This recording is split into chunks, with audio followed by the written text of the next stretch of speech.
A census taker once tried to test me, so I ate his liver with some fava beans and a nice Chianti. What's going on, YouTube? JT is Born here, and welcome back to another edition of After the Movie. And for today's After the Movie, I'm going to be talking about one of the most iconic horror/thriller films, or whatever you want to label it as, films of all time, definitely from the 1990s. I'm going to be discussing The Silence of the Lambs, one of my favorite horror films of all time. I really, really like this movie. For those who don't know, it's based on the Thomas Harris novels. It stars Jodie Foster as Clarice Starling, Anthony Hopkins as Dr. Hannibal Lecter, one of cinema's most iconic villains at this point. I mean, Hopkins is just so widely regarded for the role. He went on to play it 2 more times in the 2001 film Hannibal, and of course in Red Dragon. He's amazing in it. Jodie Foster is amazing, and then you have Ted Levine as Buffalo Bill, and we'll get into Buffalo Bill in a second. But basically, this film was directed by Jonathan Demme. Centers around an FBI trainee named Clarice Starling, who is sent in to create a psychological profile on a serial killer that they're trying to catch, known as Buffalo Bill, played by Ted Levine. So in order to create this psychological profile, she has to go in and talk to another psychiatrist, widely known as Hannibal the Cannibal, played by Anthony Hopkins. So the primary focus of this movie is Clarice, Hannibal, and the FBI's attempts to try and rescue a senator's daughter named Catherine Martin from the clutches of another serial killer known as Buffalo Bill. And this movie is really, really good. It's very unsettling. The score is very memorable. I really, really like this movie. It's one I've been kind of watching for years. It's one that definitely gets under your skin. I think the actors involved all do a really tremendous job, particularly Hopkins and Foster. And Ted Levine, I don't think he gets enough credit for being as disturbing and creepy as Buffalo Bill. Now, obviously, after this movie, this isn't the first film to adapt one of the Thomas Harris novels, because I believe there's 4 novels. There's Red Dragon, which is the first one, Silence of the Lambs, which is a sequel to Red Dragon, and then you have the novel Hannibal, and you have another prequel known as Hannibal Rising, which I've never read any of the books. I've only seen this movie. I've seen Red Dragon. I've seen a good chunk of Hannibal. I haven't seen like the whole film all the way through. I didn't see Hannibal Rising, but I love the Hannibal TV show. So I've always been fascinated by the character of Hannibal Lecter and Clarice Starling in general too. I just find this movie in particular is one that kind of stuck with me for years.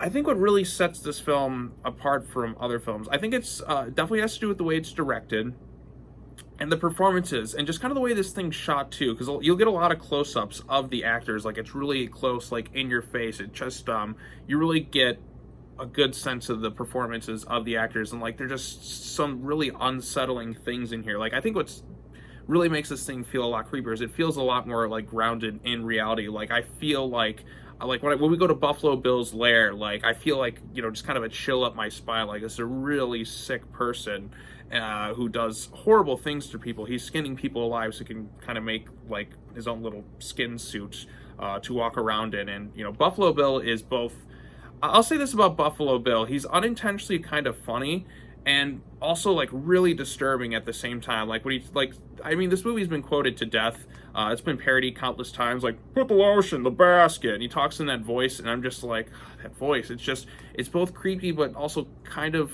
in a darkly way, kind of funny at some bits. I don't know, it's just kind of my dark sense of humor. But Ted Levine is great in this thing. I don't think he gets enough credit, but Hopkins is the one who steals the movie for me personally, and Jodie Foster is great too. Like I said, everyone's really great in this movie. And I really love the dialogue scenes, in particular between Foster and Hopkins. I think those two, when they're on screen together, there's just something like, you can't take your eyes off the screen with these two, because I think they play off each other quite well. You see how Hannibal's trying to pick her apart. You see how she's actually able to kind of like get to Hannibal just a little bit more than kind of anybody that he's used to, because she's an FBI trainee. And Hannibal kind of finds her fascinating, but he doesn't really see her as one of his victims, at least in this one. Like, he has a bit of respect for Clarice compared to some of the other people. Like, at his institution, there's Dr. Chilton, who's just kind of an egotistical, like, you know, doctor who's just trying to exploit Hannibal. Like, look what I did. And then they also got to try and track down Buffalo Bill. And there's some, like I said, there's some really disturbing scenes in this movie. And some very memorable ones too. Like, you have the Buffalo Bill. I can never listen to the song Goodbye Horses the same way ever again, thanks to this movie. And just kind of everything about this movie, I think it really works. Like I said, the score is top notch. It really helps with the atmosphere and everything going around it. And again, Hannibal Lecter is just such a fascinating character. Hopkins is just so good in the scenes he's in. You can't take your eyes off him. Like, you just never know what he's up to. Like, he always feels like he's in control, and you just got to watch him. And he's on the top of his game. This is the best performance Anthony Hopkins has ever done. Like, I know he would go on to reprise the role in the other movies, but like, Hopkins is Hannibal in this thing. And that's not to say other actors haven't come in and done a good job. Now, I didn't see the first movie that was kind of the first book adaptation of Red Dragon, which is known as Manhunter. I have seen Red Dragon. I really like Red Dragon. It's not as much as this one. Hannibal is kind of a little bit goofy at parts. The TV show is incredible, though. Like, if you get the chance to watch the TV show, I watched the TV show from when it first aired all the way to the end of it. Now it's kind of, and I was always just harping everybody like, you got to watch Hannibal. You got to watch Hannibal. And now, like, it's kind of developed a cult following, and you know, I'm kind of hoping they make a comeback for a fourth season, because I absolutely loved the Hannibal TV series. I thought it was so good. It was so well written, so well directed. The performances were terrific. I know I'm kind of rambling on, going off track, but that's just kind of like my background in terms of the Hannibal character in this world that was crafted by Thomas Harris and his novels. But yeah, Silence of the Lambs, I'm not sure what else I can kind of say about it. Like I said, the directing is really strong here. Score is good. The script is good. The actors are all good. Just kind of the cinematography too. It just kind of really puts you like in the scene. Like, just like I said, some of the shots are really up close. You really get to see the emotions of the actors, and it's done in such a way that it does a great job at crafting tension-fueled stuff. And again, the fact that this kind of feels pretty realistic as opposed to some other type serial killer movies, like that's what makes it so much more disturbing for me. It was like, I feel like I'm really there at like a crime scene, or I feel like I'm really there in some like horrific serial killer's home. Like, I really feel the tension and the sense of like, this is really uncomfortable all the way through this entire movie, and it just sucks you in like immediately from the get-go with this thing. As soon as like Hannibal shows up, you're like, okay, this isn't just some run-of-the-mill thriller movie. This is something else altogether entirely. This is something special you're watching. So yeah, again, Silence of the Lambs, I think it's a terrific movie. If you haven't seen it, I highly recommend that you check this one out. And also, I highly recommend checking out the Hannibal TV series. You can watch Red Dragon too, although the actor, like, the thing with Red Dragon though is like, it's done as a prequel, but the actors are several years older, so that's kind of a bit distracting when you watch it, because you're thinking, oh, Red Dragon, this must be a sequel. But no, it's a prequel. So I really feel like they should have made Red Dragon like right after Silence of the Lambs, and then go on to make the Hannibal movie. I think it would have been better, because obviously, like, they're obviously a few years, Hopkins is noticeably a lot older looking than he is in Silence of the Lambs, because it's like a whole decade apart. So I think they should have went right from making this movie, then made Red Dragon while waiting for the Hannibal novel to come out. I think that would have been a lot better.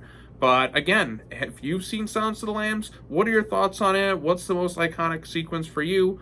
Is this a very disturbing movie? Something that really gets under your skin and just ugh, like, there's some scenes in this movie that even to this day I'm like, I'm really unsettled and creepy. Like when Clarice goes into meet Hannibal for the first time, you see all the other different killers in that are kind of in the cells, and the kind of crazies, people that are in there, and just oof. Like I said, there's just something about this movie that kind of gets under your skin a bit, like compared to other films. But yeah, I think it's a terrific movie. If you haven't seen it, I highly recommend checking it out. And if you have seen it, let me know your thoughts on it in the comments section down below. I'd love to hear what everybody has to think of this film, or the Hannibal films in general, or the Hannibal TV series, which I really hope, since it's kind of become more of a cult following and it's pretty popular on Netflix, more people are getting around to watching it. I do hope we eventually get a fourth season revival. I think that would be terrific, because that show was so underrated when it came out, and like, God, Hannibal is such a good show. I really want a fourth season of that. I got to go back and rewatch it, because like, I just found myself completely immersed in that world from the get-go. So again, let me know your thoughts on Silence of the Lambs in the comment section down below. And yeah, that's all I got to say. I just want to do this video really quickly, because last night I was kind of late at night, so I'm like, okay, I'm going to put something on the TV. And then I was going through Netflix, and I saw the horror selection. I'm like, oh, Silence of the Lambs. I haven't seen this one in a while. Rewatched it. Again, still really love the movie. So I wanted to talk about it today. But anyways, let me know your thoughts down below. Thank you all so much for watching this video, subscribing. I got more content coming up along the way. Take care now. Bye-bye then. And I will see you all in the next video. Clarice. I don't know. My Hannibal impression's not very good. My Buffalo Bill one's good, though. So, yeah. All right. Bye-bye.